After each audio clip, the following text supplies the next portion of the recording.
والسلام علی من لا نبی بعد اما بعد۔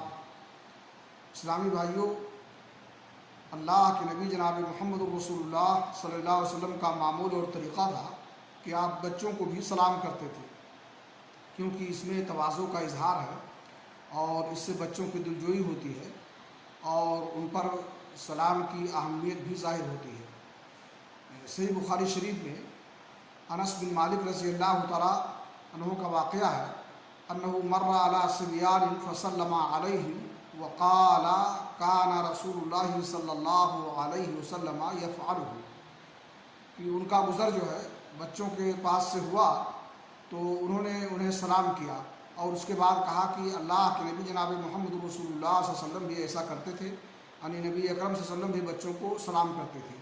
اس لیے ہمیں تواضع اختیار کرتے ہوئے اور سلام کی اہمیت کو اجاگر کرتے ہوئے نبی کی سنت پر عمل کرتے ہوئے سلام کو عام کرنا چاہیے اور بچوں کو بھی سلام کرنا چاہیے۔ اللہ رب العالمین ہمیں اس کی توفیق بخشے۔ وآخر دعوانا الحمد للہ رب العالمین۔